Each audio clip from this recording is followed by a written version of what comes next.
So, thank you for joining us here in Madrid. You've been a Vistage chair for the last 14 years, right? And you've got how many members right now? 192.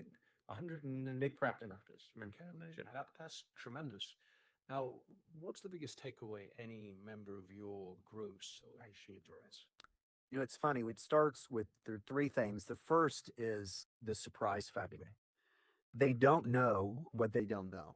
And oftentimes members come into Vistage, whether it's into a CEO group or another format group, and they're not even sure what to expect. What they find, the very first thing that they find is that there's a lot that they don't know about themselves, about their company, about their team. And by being in a community and being asked questions by a chair like us, they see things differently. They see things that they didn't. The second thing that I see often is they don't realize what they're capable of. And so after a period of time, when they begin to apply the things they learned from other members, from the chair, from the speakers, they begin to really elevate their company. And I've often heard them say, I'm surprised with our performance because I never knew that a community like this could come with us. And then the third thing is the power of a community. They often underestimate why it's so important to be around a group of other leaders at all different levels. When they do that, when they pull all those things together, they make a lot of progress. It may a lot of big progress from it. Amazing. Now, not everybody fits into one of your groups. Like, what are the characteristics you'd say are critical for somebody to actually be a good member of that Vistage group? Well, the first one is humility.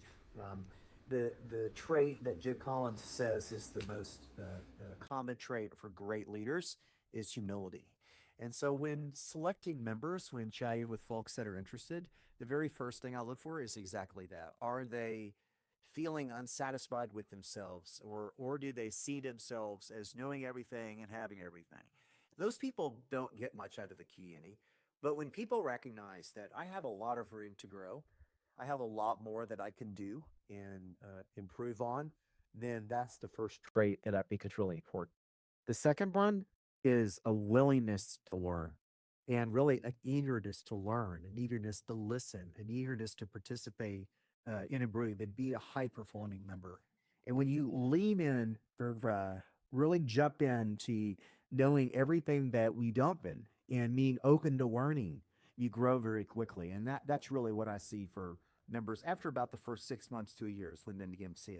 You know, right? It's cool. So, the main part of being in a Vistage fourth is issue process.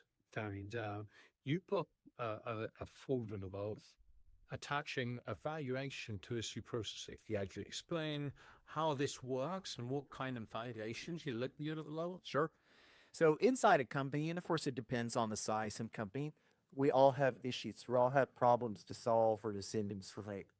And in our group, there this need of Vistage is really that it was issue process out. It's having a room full of other CEOs of varying backgrounds, varied perspectives to help you get feedback in a very specific framework around one topic on one issue.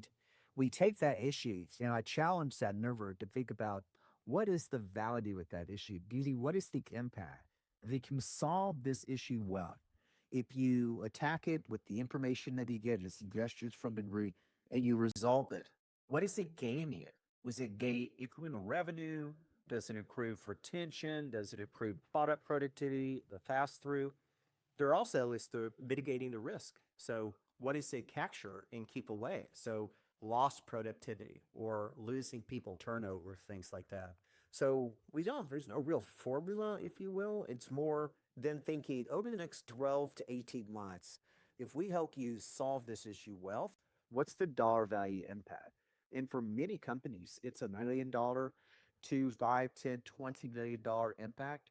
If you think about things like getting capital to open new markets, fighting off a new competitor, expanding your production facilities. These are major big issues. So that's kind of how we put a dollar value on that. What kind of valuation have you been helping people to achieve over the years last year? So each of my two CEO groups, we do this every needed. We capture the dollar value of the issue set process. Both of them are over $1 billion of issue impact over the course of a year. Many of the issues, some are small, some are, small, $100,000 issues or things like that. And yet they're still very important, particularly in the side, depending on the size of the company. So periodically we'll have a very big, impactful issue for that business. And it could be a $50 million issue, $100 million issue. And by knowing what the issue is, it both helps the CEOs in the room focus on giving good advice, good feedback on, for that matter, on how to move forward. And it also helps them see the value of the community like Vistage by recognizing that we're solving big problems and helping them improve the business.